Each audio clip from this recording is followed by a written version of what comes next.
This is a relay project. Real Talk starts right now. Here's Ryan Jesperson.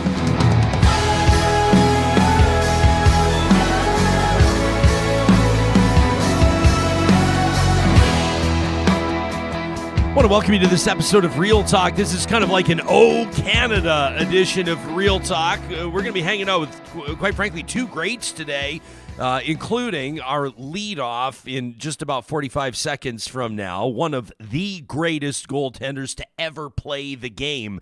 He was inducted into the Hockey Hall of Fame the moment that he was eligible. He's one of those to have his number retired by the winningest franchise in NHL history, the Montreal Canadiens. Ken Dryden is hanging out with us today, and we're going to get into the pages of his brand new book, The Class, in just a second. And then you've heard me talking about Barney Bentall for the last couple of weeks. Super excited to be hanging out with Barney and, I don't know, 250, 300 of our closest friends coming up on Saturday night at Festival Place in Sherwood Park.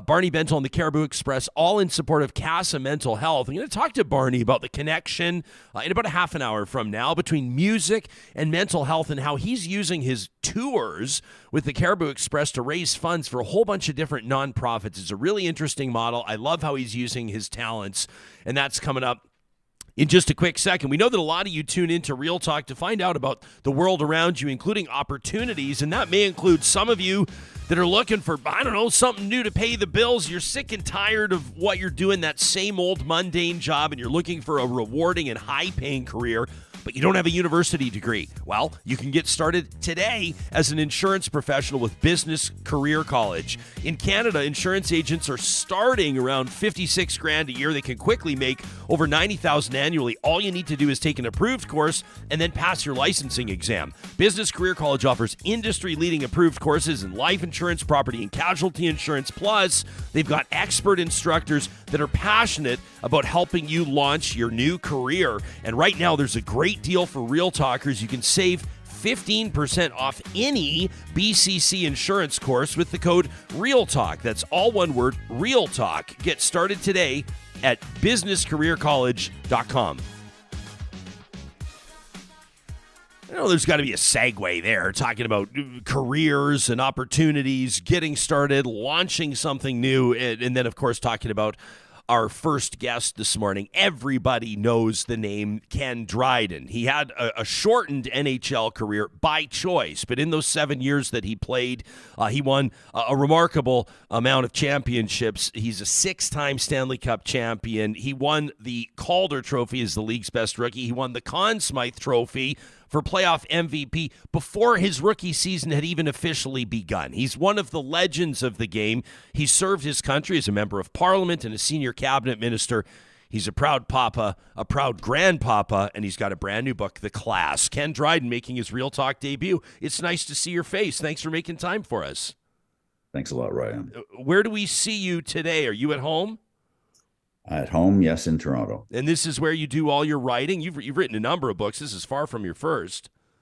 Yeah, this is pretty much the room, and it's a great place on the second floor, and you can see a little bit out the windows here. Even though we're in the middle of the city, our house is a little bit higher than the houses in behind, and so we see above the rooftops right into the branches of trees, so you can almost feel like you're in a forest. It looks absolutely incredible. It's great to find a space where you can kind of be creative and tap into, whatever it is that floats your boat or that makes your mind work. This book is really neat. I mean, I'm guilty of this, Ken. In introducing you, what do? I rattle off most of, or at least some of your hockey-related accolades. I didn't even talk about 72 in the Summit Series, and of course we can get into that. But your life's about so much more than that.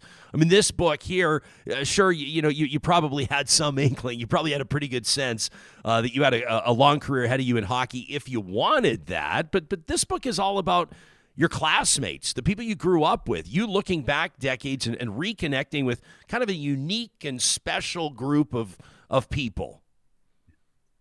Yeah, it was. It's our high school class, and we were a selected class out of tests, exams that we would have taken when we were in grade 8. None of us remembers taking them, but we took them. And there were 35 of us in this class that were chosen from 4 elementary schools in central Etobicoke. And Etobicoke is a western suburb of Toronto. It was really the western suburb at that particular time, and really, really growing rapidly. And we stayed together through high school. And at that time in Ontario, we went to grade 13. So it was 5 years we were together. And with very few exceptions, a couple of kids moved out of the area and a couple moved in. But basically, that's 200 days a year we were together.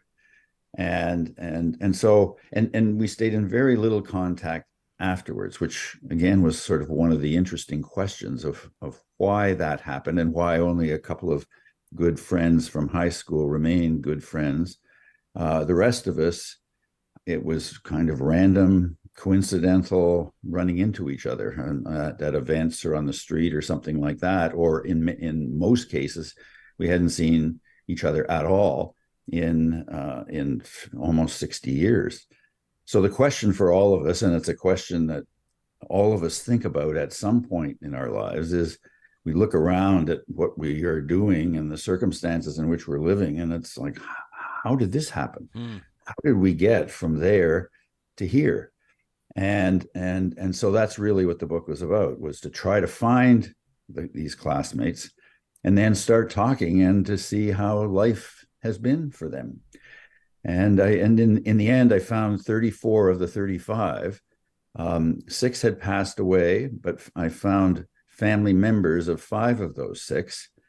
And then conversations that I thought would be 2 or 3 hours with each, over some period of time covering their lives. I think it was probably 12 to 14 hours on average that we spoke one-on-one, and over a course of a couple of years. And I think mostly because we were all trying to figure this out. We were all trying to figure out the same thing. None of us was where we thought we would be doing what we thought we might be doing when we were in high school. The framing is interesting. Like you talk about that era and at that time, your parents and everybody's parents at that time, sort of post-depression, post-war. This is like the first, you and your classmates, kind of the first generation for most of these families that was going to be going to university.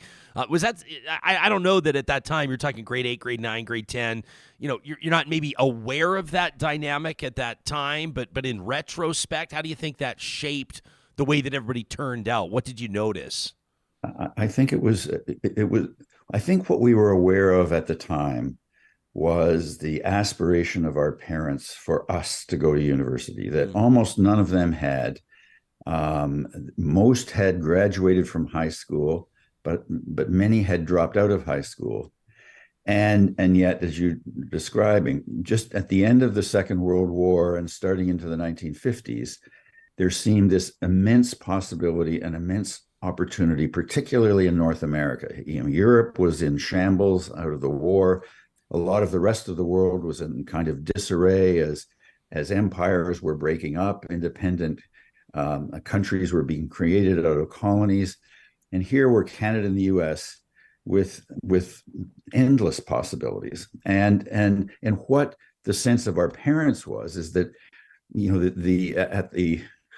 the base of these endless possibilities was education, was that if only our kids can do what we never did and went to university, imagine the kind of world that they might be able to create. And so that was very much in the air. But what you're saying as well is true, is that we heard our parents talk about, well, it was the Depression and it was really tough, or the Second World War, we had to do this and we had to do that. I don't think many of us listened much to that then. But later on, we would come to understand of, when most of our parents were born between 1910 and 1920, they were just starting into their young adult years during the Depression. Not a heck of a lot of opportunity at that moment. And then as opportunity was beginning to present themselves, the Second World War came on. And at times when they should be moving well into their careers, well into their family lives, everything got put on hold until after the war was over. And that kind of experience that they went through of uncertainty and of kind of the caution of, of hope. And they had to then transfer that into a period of great opportunity, and they struggled with that. You you talk about this class and how, what was it, all 35 of you had kind of like passed this exam. It was like whatever you might refer to it now as. I mean, everybody's so careful with their language now and how they talk about gifted kids and stuff like that. But everybody that knows anything about your hockey career, and for that matter your political career, you were maybe a little bit ahead of your time in several different aspects. Please correct me on any front if I'm inaccurate here, but you kind of gave off this air of, like, I mean, supremely confident, obviously very successful at a young age in the National Hockey League, but like when you didn't get the contract offer you thought that you deserved before a lot of athletes were holding out, you basically took a full year away from the game and went to law school, right? I mean, you retired. You didn't, Bobby Orr style blow out your knee. You didn't have a horrific you just kind of wanted to move on. You had a fistful of Stanley Cup rings. You knew you were assured to be in the Hockey Hall of Fame, and you moved on, and you started a career and a long and storied career, including in politics. Was there something about the school experience or maybe something about the dynamic of that class where Ken Dryden grew up going, I'm going to march to the beat of my own drum, do what I want to do, and quit doing what I'm doing when I don't want to do it anymore? I don't think so. I mean, I think what it was, and again, you try to come to grips with this as you're writing a book like this, is that's one of those questions: is how did it work in others' instance and in my own? I don't think I was supremely confident. I think that I was just so absorbed in what I was doing that that was it. I think that that you have to step outside yourself to feel confidence. You have to step outside yourself to feel fear, to feel anxiety, to feel all of these things. And I think I was almost too absorbed in what I was doing to think or feel anything. It was just, this is something I want to do, and I'm going to do it. And I want to do it. I like to do it. I want to do it really well. And in order to do that, I have to be right in the midst of it all the time, and it has to matter to me, and I'll do it. And then the rest happens or it doesn't. I mean, I think probably the most dramatic example of that for me was in the first year that I played, and coming up at the end of the year, played a few games before the playoffs, and then was chosen by our coach in Montreal to play in the opening round against the Boston Bruins. And they were the Stanley Cup champions. They had dominated the regular season. They were the overwhelming favorites to win the cup. And this was the full, this was Bobby Orr and Phil Esposito at their peaks. And we ended up winning and ended up winning the cup. And I think in the end, in trying to figure it out, how it all happened, is that I didn't know I could do it. I just didn't know that I couldn't. And so then you just play, and then you find out. And the thing that's terrific, if that's how it feels, is that as you're starting to find out that you can do it, then that gets really exciting. I mean, like, holy cow, this is something that I never thought would happen, and it's happening. And actually all the that I'm actually ready for this, and I had no idea that I was ready for this. And I think it's the same in any of the other fields. I had never written a book before. I mean, I hated writing in high school. Really? There was no anything that I wrote, I mean, if it was in my head, and then look at a piece of paper after I was trying to get down what was in my head, there was no relationship between what was in my head and on a piece of paper. I mean, and I thought that was what it would always be. I had no idea really in terms of politics. I just knew I wanted to do it. And then you get into it and you find out. We talked to, just a short time ago, Marc Garneau, obviously a very accomplished Canadian astronaut, and of course, a federal minister as well. Both of you have experience as so-called celebrity candidates, right? And you come in and you take, I guess, you put your name on the line, and you step into a new arena, and you serving as a cabinet minister as well. Serious business. For a lot of people, there would be no appetite, for a hockey Hall of Fame or one of the all-time greats to go muck it up and get the elbows up in politics. What was it that drew you to that? Did you always have a sense of like public service or? Well, I wouldn't have put it as public service. What I would have thought of, and I did as a kid. I mean, in my imagination was that I thought that anybody's ultimate career, if you had the chance, was, and I would have said government. I wouldn't have used the word politics. It was, to me, it was government. And I grew up at a time when government was really central to the realization of most of these possibilities. I mean, we were a country of 13 million people in 1950. And as we talked about earlier, the education being at the core of this. Well, that was going to need to be realized through government. Healthcare, something that I hadn't even thought of beforehand, but came up in a conversation with one of my classmates, is that her father was involved as a surveyor in the building of roads and highways in Ontario, and then later took more senior positions. But that again, in order to build these roads to connect small places to big places, to what is made and grown in small places, to get them to market in bigger places, to transport people to recreational places in the north and lakes and everything, you needed roads, you needed highways, and for the subway or for the suburbs to grow, you needed highways. And again, at the center of that, the scale is so immense, it has to be governments. So I always thought government was something that was really important and really crucial, and that eventually, that if I had a chance, but eventually to me was after I was 50 years old and had done all kinds of other things, but that would be a direction in which I would go. So I never thought of it as public service. It was just this is where really important, interesting stuff is done, and where maybe it can have an impact on how all of us live. And so that was what was in my mind. And I'm sure for Marc Garneau, I mean, it was the same. I got to know Marc a little bit in Ottawa, and here's this very talented, very accomplished person, and sort of the mucking it up with politics. But no, I mean, Marc had a focus. I mean, again, there's some important stuff, just as he had a focus in the rest of his life. I mean, if he was going to go into space, he was going to have to work like crazy, study like crazy, put in all kinds of time, and over years with the uncertainty of ever finding his way into space. So I think it was the challenge, it was the test, and I think it was the same for me in terms of politics. This is or politics or government. Is that it's a big test.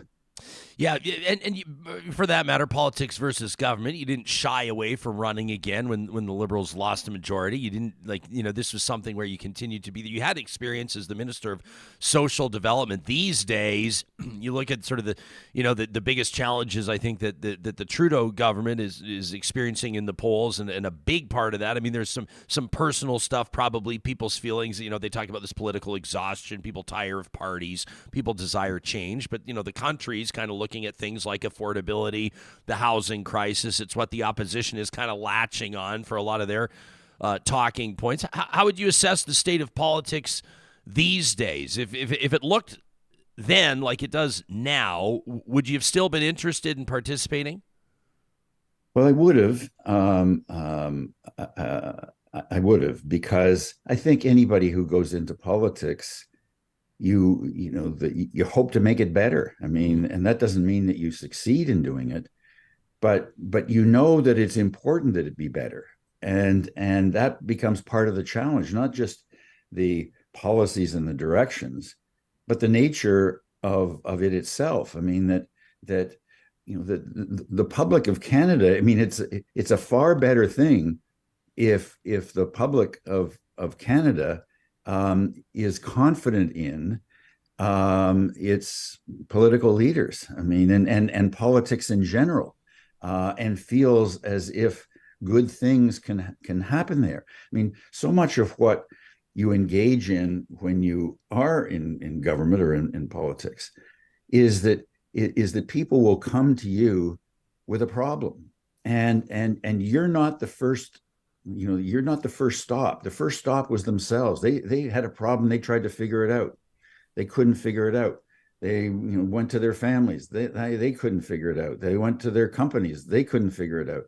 I mean, you're kind of the last hope in it all, and people need to feel as if there is a chance to get out from under this particular problem that they're dealing with, and it matters that they feel as if there's a place to go. And I think that the biggest challenge, and it becomes one that is more difficult every year, is that I think there is more distrust all the time, and less trust in anything. I mean, in schools, in healthcare systems, in governments, in big companies. I think that there's less faith, less trust everywhere in that way. You're sparing our industry. You could fairly say in media as well, Ken. I mean, you write about it in your book. I love that passage where you're talking about Maclean's magazine at the time, and this was what, like 50, 60 years ago, and you talk about kind of the revered spot that Maclean's held as almost kind of the national magazine of record. And you talked about people listening like Peter Zowski on the radio and all these, famous columnists, and how they would plot out or define maybe the next half century in Canada. And I really love how in your book you talk about the relationship that people had with those media sources, those platforms. Maclean's exists to this day. People have differing relationships. I mean, media is an awfully big word to use, but what's your assessment of people's connection with media and the state of that industry these days? It's exactly as you say, and it's exactly as we've been talking about. Is where that. I can remember just one example. I can remember in Montreal when I was playing, there was a sports writer there named Red Fisher, and I got to the point where I stopped reading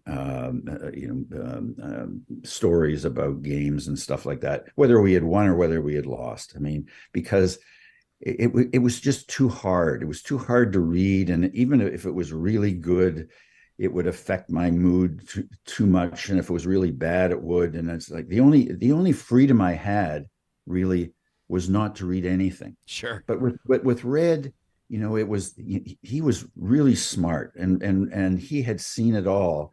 And when things went really bad, every so often I would say, I wonder what Red thinks. And that's it's a terrific, if there are those people, then it's a real resource for all of us. And when you think in terms of almost any field now, and then like, well, who's the go-to person? Who do I, when I'm not sure about media, who do I want to hear them talk about or talk about media? I'm not sure who I would, say yes to. About the country. I'm not sure who that voice would be that I would be seeking out. About politics or government, I'm not sure who I would, go to listen to.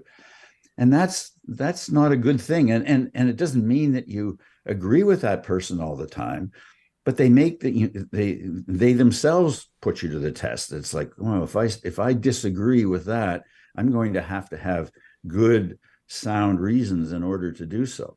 But I'm not sure that there are those kinds of voices,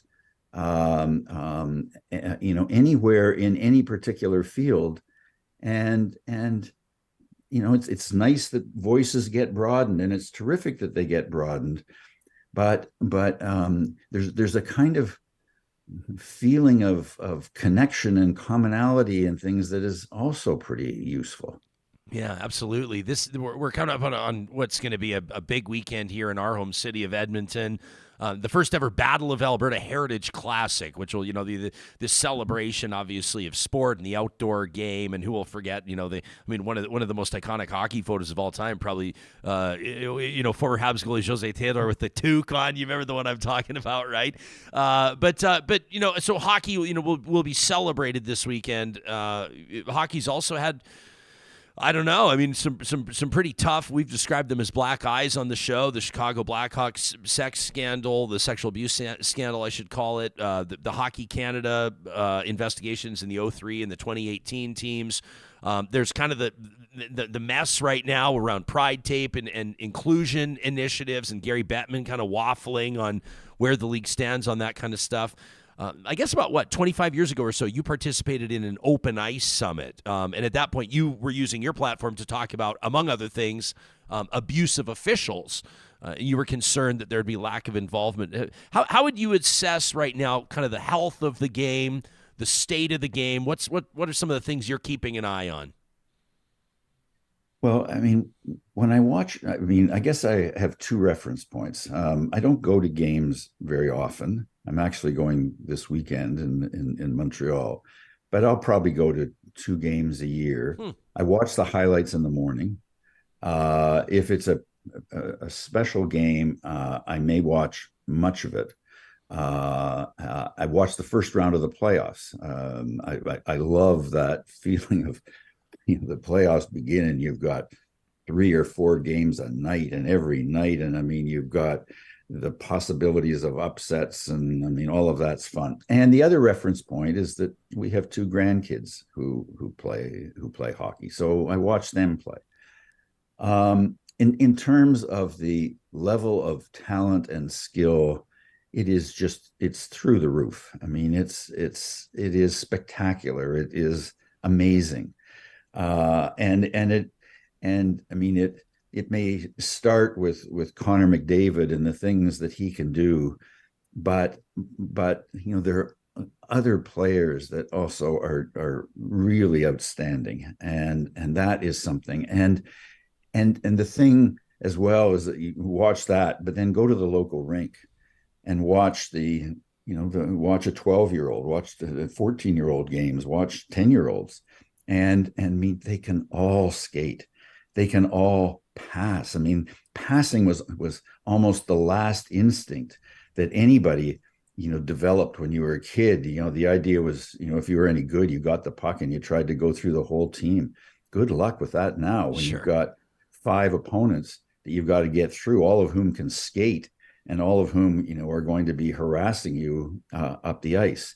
So in that regard, it's amazing and it's terrific. Yeah, I mean, the other stuff it's bad stuff. I mean, one of the things that is it's a real challenge now is that when you're able to do more and more in terms of ice time, practice time, specialty coaches, specialty clinics, 12 months a year, all of those things. One is, as and all your listeners know, I mean, it gets expensive. It gets really expensive, and it becomes a full family commitment. And that's a tough thing. I mean, it's a tough thing for the parents to deal with. It's a tough thing for any brothers or sisters, to deal with. It is a monopolizing life. The challenge that emerges out of that as well is that once every family is so committed and needs to be so committed and is so financially committed, then there's a certain sense of expectation that comes out of that of, I've put in all this time. My kid needs to be on the ice. My kid shouldn't be on the third line. My kid should be on the power play. My kid, and the spirit around becomes much more determined by the parents than it is by the kids. And that changes things a lot. That ambition starts to be a part of the equation at a much younger age than it might have been, even 10 or 15 or 20 years ago, let alone all the years before that. Yeah. So that's a big shift. Just the mood, the atmosphere, the tone around things, and the possibilities of abuse just become that much greater. Yeah, you write in your book, people should check it out, how you sort of, even in high school, you never imagine. I mean, I would imagine you probably had a tiny inkling you could play, but you never really imagined you'd play in the show, right? No, I didn't. I mean, that's that I blows my never mind. did. No, because we had one game a week on that television screen, and that was on Saturday night. And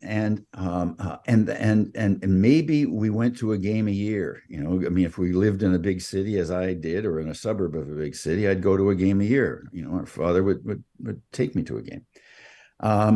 But it seemed so totally distant, between where I was and playing in Etobicoke or around Toronto and with other 12-year-olds and that television screen on a Saturday night. I mean, I didn't know anybody who was on that ice. I didn't know anybody who knew anybody who was on that ice. And that television screen, it's only incredibly special people that are on that television screen. And all of them to you look like they're 10 feet tall and they can skate 1,000 miles an hour and shoot even faster than that. And so I never thought that there would be a connection, or that there was a connection between me and it. I wanted to keep playing. I wanted to be really good. I wanted to be really good in Pee Wee and minor Bantam and the rest of it. And I wanted to be good enough that I'd be able to play the next year and the next year. And maybe I'd make junior B. And maybe if everything went right, to play university hockey. And then it would be over, because I knew it would be over, because there was no place else for me to go. And I would go on to law school, and that would be it for hockey, except maybe I'd coach my kids, later on. And even as at Cornell, we were good, but that was in the US, and college hockey wasn't such a big deal for NHL teams. And even as we won the NCAA championship, and even as I was an All-American, still, it's like, that's an All-American at a US school. That's not the NHL. And so, I mean, literally, when I arrive at Canadians training camp and go out on the ice, I thought I was going to get killed. I mean, you look at these guys that you've only seen on a TV screen, and now they're on the same ice surface as you. And I thought I was going to get humiliated. My first exhibition game, was sort of in the minor league camp. They said, "You're flying to Halifax to play against the Chicago Blackhawks." Holy man, Chicago Blackhawks, that's Bobby Hull. Give me a break. I mean, he does shoot 1,000 miles an hour. And then we won 3-1, I think it was. Oh, how did this happen? So no, I never imagined it was going to happen. But again, like, I think in part that I never really sort of stepped back from any experience to sort of see where I was, and as if where I was and where I might dream of being was going to make any difference. No, you just do it, and if it works out, then, who knew? Yeah, it worked out all right, Ken. It's been a real pleasure talking to you. I'm listening to you talk like this, and that kind of like, this sort of wide-eyed amazement at what's happening in front of you with your own hockey career. And I think, present day, where everybody knew the name Connor Bedard when the kid was like 13. The most famous, the most well-known fact his mom's ever shared about the phenom, now the rookie with the Blackhawks, is that to this day, they claim he's never had McDonald's even once, because he told his parents when he was 7 he was going to play in the show, and that's been the plan ever since. So it's just unbelievable how things change and evolve. To bring this back to the book, really love just even the whole premise of it, you connecting with classmates. I find myself, as I'm reading this book, becoming interested in the lives of people I've never met and people I will never meet, but the way that you write about them, the interest you take in their lives, and then what you take from the whole process is poignant and a really great read. Congratulations on it. The new book by Ken Dryden, The Class, a memoir of a place, a time, and us. Thanks for your time. Thanks a lot, Ryan. Sure, appreciate it. That's former federal cabinet minister, obviously Hockey Hall of Famer, Ken Dryden. Can you imagine a 7-year NHL career, which is like, for all intents and purposes, a shortened career. I mean, some guys would be thrilled to play 7 years in the show because they barely make it. Yeah. You know, you kind of squeeze out a career. This guy wins 6 cups in 7 years. Incredible. Takes a year off to go to law school because he doesn't like the terms of the contract he's been offered. Inducted into the Hockey Hall of Fame as soon as he's eligible. Goes on to have, just a really remarkable guy. And that Great picture of him, I perspective. think that's just the iconic. The lean. The chat was lighting up before Ken even signed in, and Oh, is they're that like, right? they're like, is he going to be leaning on the stick when he comes on video? But also, really, Bedard's never had McDonald's? His mom says that he's never tasted McDonald's. Wow. That was the one time I felt sorry for Connor Bedard. You know, you got to crush a dirty McD's every once in a while, don't you? I don't know. I mean, what sort of kid hasn't had that? Now, if I find out he hasn't ever had Dairy Queen, that's going to be a full-blown tragedy, right? You know what I mean? And by the way, this is a great time for us to remind you that coming up on Friday, we're going to be busting out the flamethrower. That's the rebranded Trash Talk, presented by the Dairy Queens of Northwest Edmonton and Sherwood Park. Your chance to get a rant off your chest, if need be. You know where to find us. Talk at RyanJesperson.com. This interview was presented by our friends at Grand Dog Essentials Quality Raw Food. You've still got just under a week to get your orders in on that chicken, veggie, raw dog food. It's $16 off for a box through the month of October with the promo code October2023. This is a blend that uses whole chickens that are sourced from human-grade facilities. These are Alberta-raised chickens blended with vegetables, but the reason why it's significant that the chicken's whole is that they use the meat, the bone, the organs, so it provides that foundation for a raw diet. It means that your dog is going to be getting every single thing that they need to ensure that their diet is giving them not just the nutrition, but all the other benefits as well. It's what Grand Dog is all about. It's what they're built on.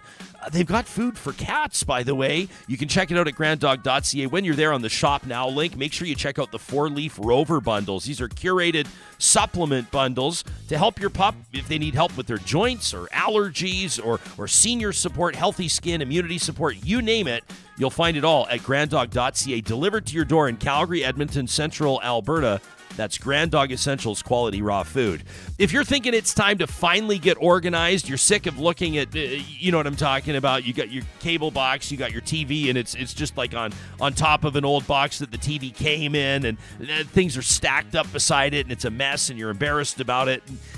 You need to take 2 seconds to check out CaliforniaClosets.ca. They're in the business of custom closets, storage solutions for the entire home, and it all starts with a free design consultation, whether it's a bedroom, workspace, living area, storage room, even your garage. California Closets and their team of designers has great ideas for you. You can check out how they work, even meet their designers by following the links at CaliforniaClosets.ca. If your overhaul at home is going to be focused more on the outdoors next spring, maybe kicking off a big landscaping project, you're going to want to make sure that you're partnering up with Eden Landscaping. It's what our family did, and I've seen their design team in action. By the way, John, coming up on Monday's Real Talk a few days from now, we're going to show you our backyard. We're going to take you into the backyard. Everything was finished. Everything got done. And, well, except for the stuff that falls on our shoulders. I still got to hang a few lights. But Eden did just a masterful job taking our vision, our big picture idea, and then working with our budget to bring our outdoor space to life. They're a custom landscape builder with more than 20 years of experience, and they'd love to put that to work for you. It all starts with a conversation about priorities, what you want your space to do for you, how you want it to work for you, how you want it to grow with you. Eden Landscaping, experts in that, and you'll find them online at landscapeedmonton.ca. Well, Saturday is going to be an absolute blast out at a beautiful venue just east of Edmonton in Sherwood Park. Festival Place will welcome Barney Bentall and the Caribou Express. It promises to be a wonderful evening with the famed singer-songwriter and his band. And here's the plus.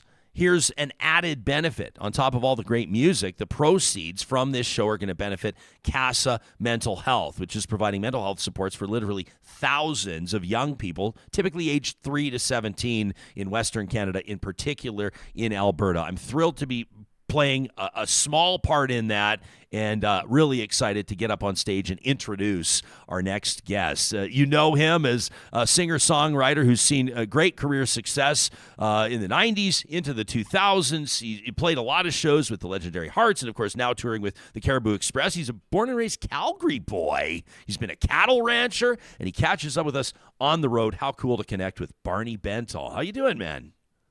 Great. How are you, Ryan? Doing very well, thanks. Great to meet you on Zoom. Yeah, nice to meet you on Zoom, and I'm looking forward to hanging out with you and the band on Saturday night. This is a really neat thing that you guys are doing. If people check out your tour schedule, not only will they see all your concert dates across the country, but they're also going to see a lot of nonprofits that are benefiting from your shows. Is this something that you've always wanted to do? Be able to use your music to prop up the nonprofits and help them out? Well, it started, I think we're on our 18th or 19th year. I'm never very good at knowing exactly when, but it just started as an idea to raise funds for various charities by doing it almost in the old Old Opry way of that songs would be sponsored. That always happened, They'd say this next song is brought to you by whatever company it would be. And I thought, what if you did a sort of traveling show where you involved a charity and they went out and got those sponsorships. And then my co-host Matt Masters from Alberta, from Calgary, we introduce the songs, and it's often humorous, and good natured, but all that money that the companies give goes to the charity. And then we access some matching grants and some of the proceeds from the gate. It was just an idea 18, 19 years ago, but we've actually been able to raise over $5 million over that time. Wow. Various charities. So it's been an interesting model, and it seems to keep working. Yeah, no so it's kidding. Really nice to be, this is, we played Festival Place before, but we, now to have CASA involved, we look for a charity that knows that they've got to be part of the puzzle. That's not just a fundraiser that a typical type of fundraiser. So they've got to roll up their sleeves, and they've got to work at it and get, go out and get these sponsorships and then help organize and promote the show. Really get, put people in the theater, because then it all works. If you got a sold out show, you got a whole bunch of sponsors involved, then the charity, makes a lot of money.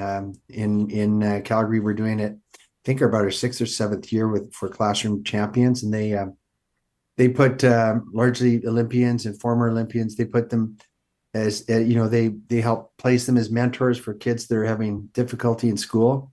Both are wonderful charities. We just have a real collection across the country that we work with, and that's part of our puzzle, and the organizational puzzle is to sort of, curate that and get a charity that's going to, as I say, roll up their sleeves and get involved as well. Yeah, I mean, it's cool to be able to use your talents, use your name, use your existing audience, and obviously developing a new audience too, people that will maybe be seeing you for the first time, but a lot of people are probably seeing you for the 15th time.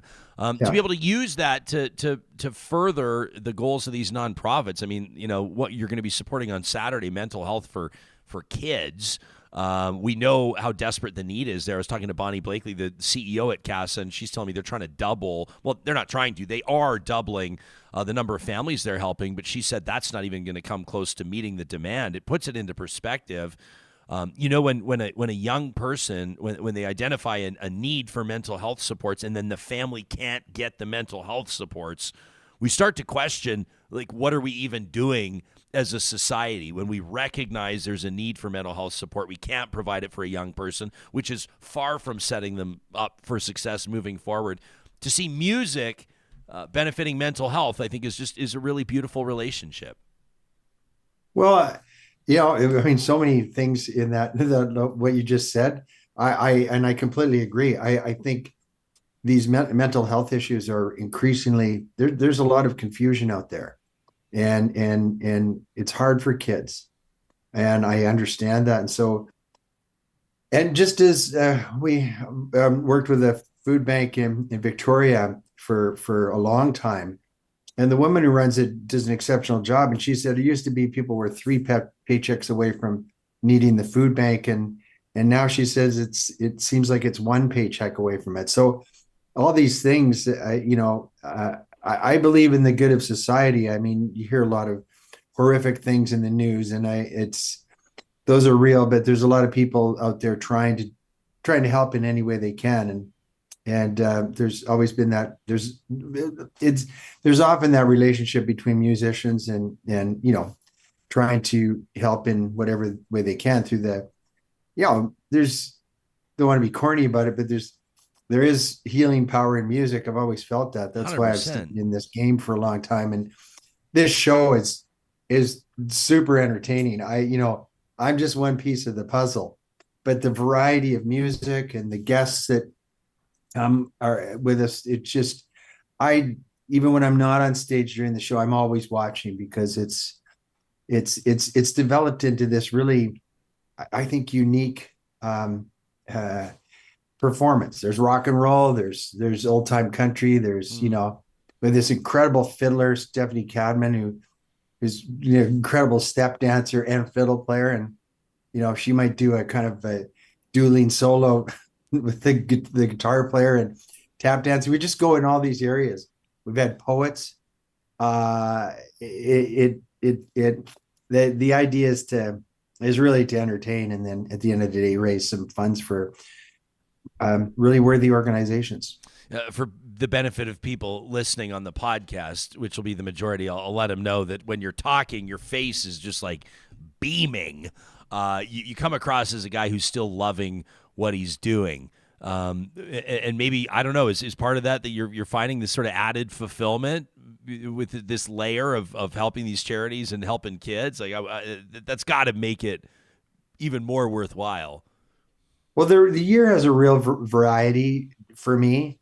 And now at my stage of life, I've been doing this a long time, and I'm really grateful that I can still do it, and my voice is strong, and I still have the drive and the energy to go out and play. And of course, in this circumstance, some of my kids are involved, and they're adults now with kids of their own, but they come and perform. Is Dustin obviously is Dustin is there, and then my daughter Jessica Niedermeyer is there as well. So she'll be out in BC, but Dustin is there for the whole thing.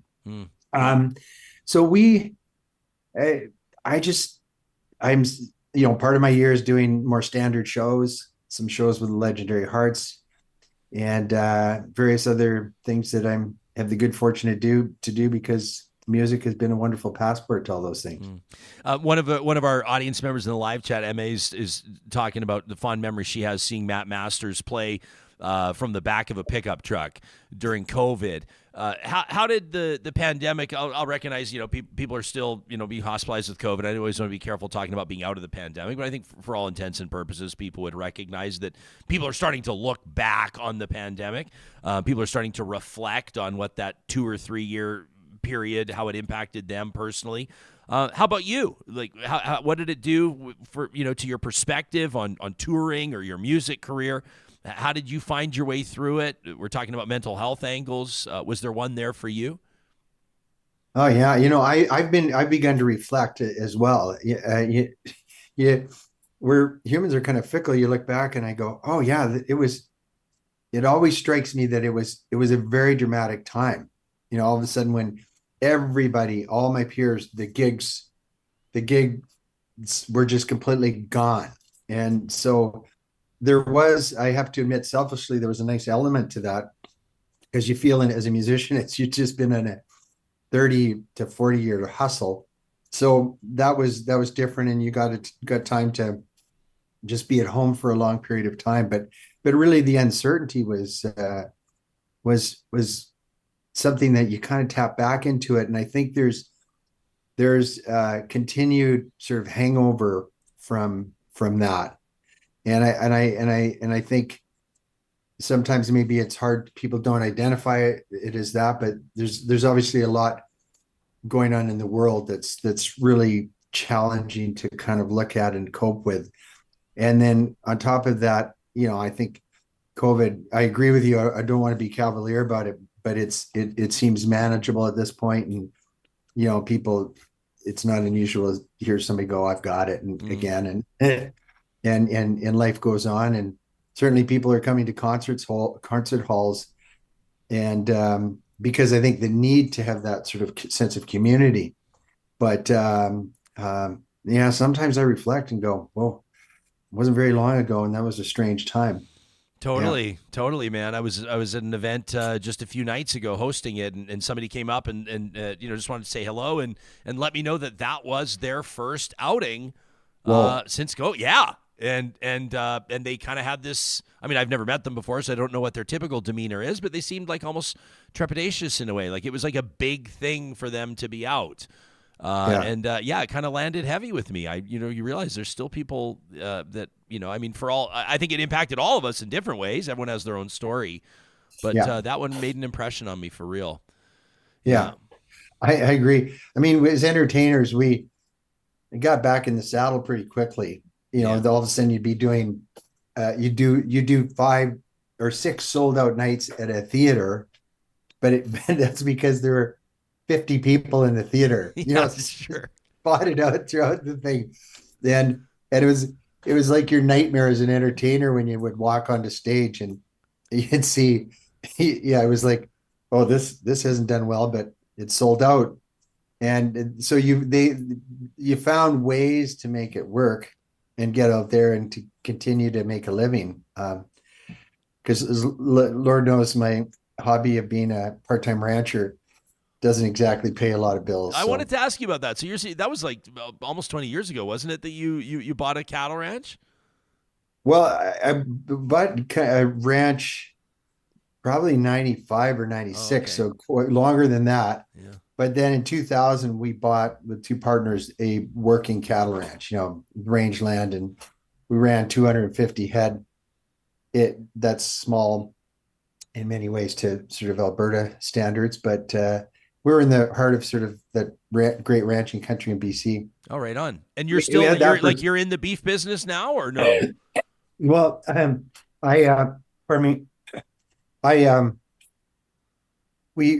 we did the working ranch for about 6 or 7 years, and then we realized. I realized, look, I'm a musician. This was taking way more of my time than I thought. I loved it. I have no regrets, but then we sold that working ranch, and I've still got a quarter section that I grow hay on, and there's some cows there now, and guide outfitters, horses. I like being around the animals. I like to. It's a nice balance for me. It's a really part-time. It's a part-time job that takes a lot of hours, but I thoroughly love it when I'm there. I'm a dog guy. But there's something about horses, isn't there? Like just being around horses, there's just something about them, just next level. We've already quoted 2 Corb Lund lines. He's a good friend of the show. There's one, you just said it, there's something about horses. That's one of his songs. And then also I sort of alluded to life is better when you got cows around. So yeah. He's always been a wonderful. He's been a guest in the Express several times. Oh, he's Corb's in. I love Corb for a lot of reasons. He was one of the first shows that I ever saw. Actually, it wasn't the front man, but with the Smalls. I remember a show way back at Mac Hall, the UFC. I was barely old enough to get in. And it was Feist was playing, not under the Placebo was the band, but it was Feist and Corb Lund up there with the Smalls. And I look back, I'm like, man, had no idea at that time what those two would go on to accomplish. But it's been neat to see Corb step up with his advocacy on coal mining on the eastern slopes in particular, and he doesn't come across, and he'll say as much. People can check our archives for his interviews here on the show, as an overly partisan guy. He doesn't come in and bang the drum and call specific politicians to the carpet, but he's certainly, I think, found a calling where he's using his voice and his platform and his reputation to demand better for environmental stewardship in the province. And it's been really interesting to see how that's resonated with people, because a guy like Corb, and I think it's fair to say, Barney, a guy like you as well, You've probably got fans that voted NDP. You've got fans that voted Conservative. Same as Corb. And it's a unique position to be in, to be able to be a social commentator. You do put your neck out there a little bit, right? When you're. Well, I mean, I completely agree with what you're saying, and I think we've kind of walked that line. It's not in my. I'm not interested in going out there and trying to stir the pot in bipartisan world. So it's true. There's everything is represented in the people that come to listen to the music. What I really liked about, and I talked with Corb about this when the whole eastern slopes of the Rockies, when that thing happened. And that's something where I just said, whatever you need me to do, I mean, I grew up out, first of it in Calgary and then in that area in the foothills. So I think those are things where,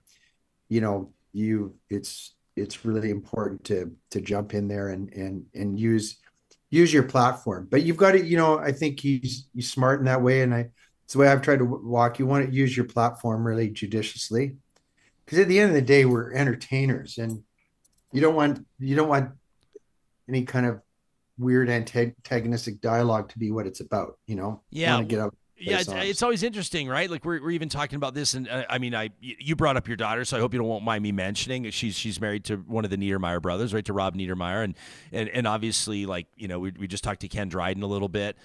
He didn't really jump into the deep end. Dryden didn't, when I asked him about Pride Tape and the sexual assault scandals and stuff like that. Don't blame him. He took his own angle on that, but there's people that believe that athletes and that organized sport like the National Hockey League, the NFL, what have you. Has an onus on it or has a responsibility to tackle the so-called social issues and to take positions. And then you'll hear from a lot of people as well that say, like, as who was that sort of like dismissive television anchor that told LeBron James to shut up and dribble. I think it was a Fox News host. That they just want their athletes to just be athletes. They don't want to hear about social causes. They don't want to see advocacy. So that's always an interesting dynamic to keep an eye on, the role to which celebrities or organizations take on the so-called social issues. Yeah. Well, I think that what the difficulty sometimes is that either an entertainer or an athlete might not be as well as informed as they should be. I think if you're going to wade into those waters, you've really got to be well researched. So you know your opinion. I mean, hell, but what I could be saying describes politicians too. 100%. Sometimes you go, I'm not sure you really know what you're wading into. Where I live on Bowen Island, there's a new mayor, and I think he came in that sort of thing, like, I'm going to fix everything. Everything's screwed, and I'm going to fix it. And then in the very first big, kind of controversy that happens, you see him going, all of a sudden, I'm not going to be a hail fellow. Well, Matt. Oh, so this is why nobody's fixed this. Yeah. Yeah. And the people are gonna. Oh man. Partly like me. It's tricky water. So yeah, I think you've just got to know of what you speak and be really careful when you wade in the waters. Wise words, my man. Hey, I can't wait to hang out with you and the band, and I think we're just sort of teetering on a sellout for Saturday night. So obviously, I'm hoping that this interview will push us to that point, and I'm not talking about a 50-person sellout. We're going to pack Festival Place party. That's great. Thank you for your help. Oh, Ryan, of course. And Matt was really excited. I was talking to you, Matt Masters. Well, he's going to be there on Saturday as well, yeah? Oh, yeah. Awesome. Yeah. Well, I can't wait to see him again. I couldn't do it without him. Yeah. He's my co-host, and it's I've never been like a writer on any kind of sitcom or anything, but that's one of the best parts of this is we write our script. There's some law firm or some dental office, and we pair it with a certain song. It's not as classy as a wine pairing. I get that, but we pair it with a particular song, and we crack ourselves up driving from one town to the next, writing these scripts. And that was one of the things I never knew if it would work or not when it first started. The Yeah, the very first intro was in Winnipeg, and it was either dental office or something. But yeah, it just worked. So Did you use the pulling teeth metaphor at all? we've used it, you name it, we've Million used it. times you've used it. Awesome, brother. Okay, great talking to you, I Ryan. didn't mean to cut you off, Bart. We can talk all morning if you want. I want to respect your time. Yeah. And I know you got lots going on. But yeah, so Saturday night, that's October 28th at Festival Place. I'll direct people to the CASA website where they can get tickets at casamentalhealth.org. And then they can, check out the events link, and they can also learn more about what CASA does and how attending this concert, which is going to be an absolute blast, is also going to fund really important services in Alberta. You can also check out barneybentall.com for more on this beauty that we've just been talking to. We'll see you on Saturday, pal. Okay. Thanks, All right, Ryan. man. Yeah, safe journey up Thanks, here. Johnny. Bye. Hey, there you go. What a gentleman. The musicians always recognize the producers, yeah? Shout out to the producers for keeping the show on the rails. Yeah. I saw in the live chat people were having some fun. Someone was, I apologize, I don't know which name it was, but someone was talking about how they'd seen Barney several times, or recounting they'd seen him at some really neat venues, some kind of intimate venues, and people started talking about their first concert ever. Yeah. What was your first concert I can't ever? even remember. Really? I think it was Green Day. Oh, that's a good one. I was a big Green Day fan, and I think I wore, when I first got my first Green Day band shirt, I think I wore it for like 3 weeks straight at school. People were like, "What are you doing? Like, wash that shirt." Thanks to ACAT, who pointed out on the live chat, shut up and dribble was Laura Ingram. That makes sense. Who told LeBron James to shut up and dribble. If I remember correctly off the top of my head, it was when he was wearing the I Can't Breathe shirt. I think that's what it was. And what a dismissive and ridiculous comment. The people that say, you want to go to a show, you want to go to a hockey game, whatever it is, you want to go somewhere to kind of forget about the world around you. You want to be distracted. Yeah. I guess I get that. I also understand why, whether it's talking about, the murder of a black man at the hands of police, or injustice with Indigenous people, or gay and lesbian population, or whatever the case may be, that for someone like LeBron James, or a high-profile musician, or somebody to take on a cause and to mention it and it amplifies that cause times a million. Well, I always think it's funny when especially like star pro athletes or musicians or pop star, whatever it is, they're always like, "Don't think of me as a role model. I never wanted to be a role model." Well, Charles Barkley. Yeah. Well, what are you gonna do when there's millions of people following you and wanting to dress like you, and wanting to act like you and talk like you? So I respect the people who do like, it's not a prerequisite that you have to be someone who gets up on a soapbox, but I respect the people who take the time to stand up for what most people believe is right. And I think we should get to this about the Pride tape. It's been reinstated. Let's do it. Yeah. So Gordon Miller put this up on They kind Twitter. of walked it back, I guess, the league did. Yeah, there was a lot of things that kind of developed this week. Gordon Miller first put this up about 4 days ago. He basically went to the rule book and circled where, adhesive tape of any color can be wrapped around the stick at any place for the purpose of reinforcement or to improve the control of the puck. This is right from the NHL rulebook. So he put that up. Pride Tape retweeted it. And what do you know? A couple days later, the NHL comes out with this statement basically saying, after we thought about it, we were wrong. So you can wear any type of tape. This is also after the player, what was his name? Travis Dermott. Travis Dermott. The first player was the first to wear it. To throw some Pride tape on the his shaft stick of his stick. After the statement from the NHL came out telling people they couldn't. Which was great. Which, there you go. There's a guy the guy's on like a 1-year contract. Yeah. He's not a lot of job security. No. He's not exactly the first line NHL All-Star, but he decided to put his neck out there and do it. Yeah, it was awesome. I'd be curious. We'll try to get an interview with him. I know. I'd be curious to know what it was that prompted or who it was that prompted him to do it. He put out a statement saying that it was something that was really close to his heart. Personal. Yeah, and so he didn't say exactly what, but I'm guessing he has friends or family members or someone who was close to him. That's how a lot of people end up kind of changing their minds on something, or people that end up having, like evolving their perspective on something, or deepening their understanding of an issue, is when that issue starts to affect somebody that they love and somebody they care about. Well, imagine this happens and you're sitting next to someone you genuinely Yeah. care about, and you see their face. Anyways, and then Pride Tape, of course, putting out this. I thought this was great. Thanks for sticking up for Pride Tape. Love it. So they're back, which, a lot of people, if you're not aware, Pride Tape from right here in Edmonton. Yeah, developed right here in Edmonton. So this is a big deal. That's been an awesome campaign, and I guess hey, credit where it's due. Shout out to the NHL. I mean, a sort of a poor decision, I think, out of the gates to ban it, but I kind of like the Homer Simpson. But like walking back into the bushes. But I respect a person or an organization. The respect where it's due. That fucked up on fixes something. a mistake. And then fixes it and says, like, we were wrong and we're going to do better. And I think that's great. And I think we should applaud that. So good on them. And we'll see what other athletes will do. I didn't know to take it away from Pride Tape and just to talk about colored tape. Yeah. So any tape of any color. Like people had always said, like goaltenders don't like certain tapes, or guys don't wrap your blade with white. Wrap your stick with black tape. It's tougher for the goalie to see the puck and all this.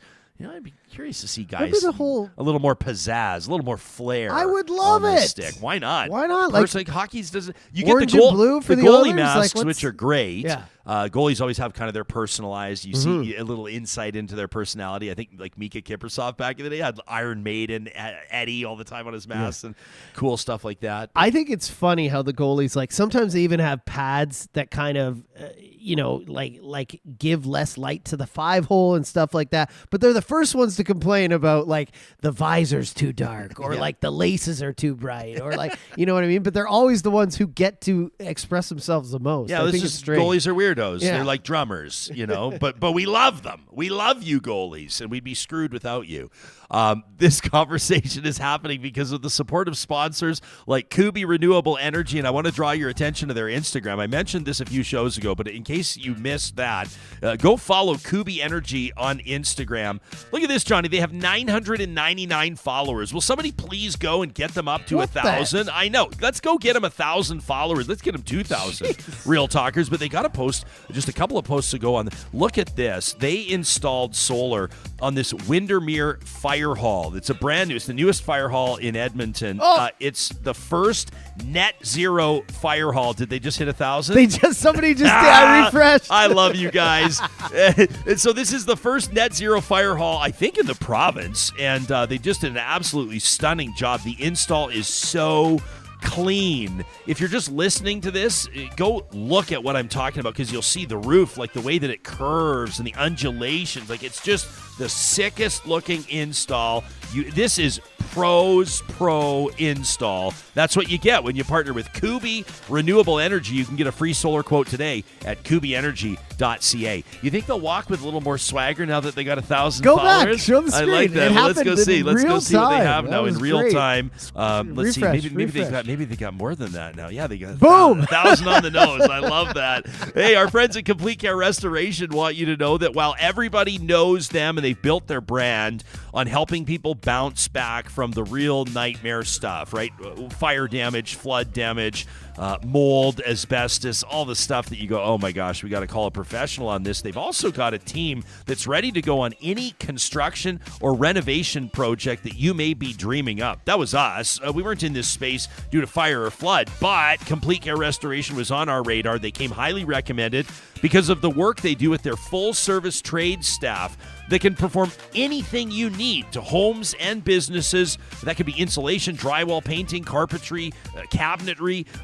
They did a beautiful job here working with our vision. It was the first studio that they'd ever built, and they did an unbelievable job. We recommend them with 2 thumbs up.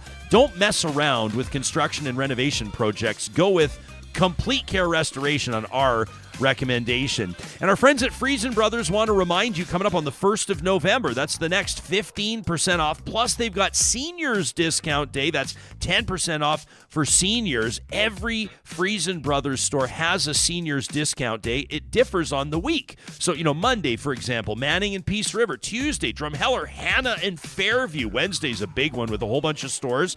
Today, if you're listening to this on Thursday, at Grand Prairie, if you're a senior in Grand Prairie, it's 10% off today at Friesen Brothers. How cool is that? While you're on their website at Friesen.com, that's Freson, you can also check out their flyers.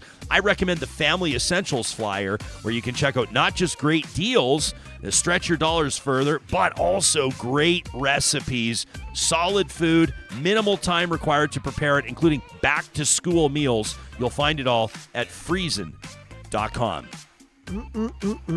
I like that new music bed you picked up, by the way. I'm just trying to funk up your mornings. You are. Funk up your mornings. That should be our new billboard. Funk up your mornings with Johnny Infamous on Real Talk. Oh. That'd be great. Great show yesterday. Oh, man. Yeah, Mark, do you mind loading up our short that you did? I thought you did a beautiful job. We tasked Johnny yesterday because Mark Charrington comes in here. I don't know if you know Mark or not. If you missed yesterday's episode, check it out. It was just this like really chill, casual, hour-long in-studio conversation with a guy that's, quite frankly, unlike anybody else you'll ever meet.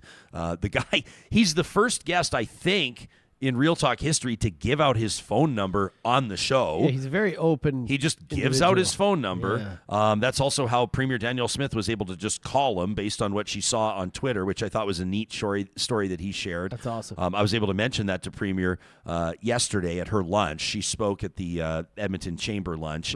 We let her know that we're looking forward to talking to her hopefully next week. We'll have an announcement on that as the fall session resumes at the Alberta Legislature. But Mark is an independent human rights advocate, which means that he gleans sponsorship dollars from people just like you, runs it through an organized nonprofit, so there's record keeping, you get tax receipts and all that kind of stuff, but he just helps people that need help. Like, who does that? This like, guy, when you think about volunteering, most people think, like, I'm going to go to this organization, I'm going to for put like in 2 a hours. resume and see if they need people. This guy, like, built his own, I don't want to call it a business because he doesn't profit from it. Yeah. He just created it out of thin air. People just to that help need, people. everything from babies that need diapers to little kids that need snow boots for school. Wide spectrum. People that are being sexually exploited, teens that have lost their parents, seniors. He told us he provides $200 a month for a couple in their late 80s that were in an accident of some sort. They're on a fixed income and they'd be, quite frankly, starving without Mark. So he provides $200 in food for them. It's just an example. And so, we encourage you to check out that episode. It will move you, I guarantee you. He told a story of a girl named Nicole. It's one of the more powerful stories that I've ever heard, and Johnny did beautiful work with it on our Instagram and our TikTok. Check it out. I was working with a girl named Nicole. Nicole was really entrenched in sexual exploitation, and she was working on 95th. I say, I go home that way. I see you often. Maybe you can give a signal to me that you're okay. I said, what do you want me to do? And she goes, just come up, slow down, and I'll see you, and I will give a sign. I go, okay, what's the sign? And then she gives me this exaggerated wink. Days after that, when I'm going home, I'd see her many, many times, and she's always the wink. Sometimes she wouldn't wink, and I'd just pull up a bit head, and she'd come running to the car, and we'd take off, and I'd drop her off safe. As time went by, I saw her less and less, and then I stopped seeing her. And I moved on to the next case. 10 years, 12 years go by. I'm on the number 8 bus. I see Nicole get on the bus. I was going to stand up and go, Nicole, and go see her. But I realized at that moment, at that time when I was helping her, I was part of that nightmare in her life. I didn't want to be a trigger. We get to the bus stop. She'd gotten off the bus. I hear this tap, tap, tap on the bus window, and I look, and she looks at me for a minute, and then she gives me the wink and walks away. Like, hey, Mark, I'm okay. Unbelievable stuff from Mark Charrington yesterday. You can watch or listen to that interview right here on YouTube, wherever you get your podcasts. If that's where you're listening to this, we sure appreciate you there. When you see or hear something you love on the show, we don't want to beg. We just want to mention to you how much it means to us when you hit like, when you subscribe to our channels, and when you tell people about what we're doing. We're really proud to be bringing Real Talk to our audience across Western Canada, but that doesn't happen without your support as audience members, and we sure appreciate you. Coming up on tomorrow's episode, as we wrap up our week, we welcome back the Strategists. It's a Real Talk Roundtable teeing up the fall legislative session. Of course, we'll talk some federal politics as well with the hosts, the personalities of one of our favorite other podcasts. They never disappoint when they're here on the show. We hope that you'll join us live at 8:30 Mountain or later on demand. You can get all the details. Sign up for our weekly email. It's free at ryanjesperson.com. Make it a great day, and thanks for supporting Real Talk.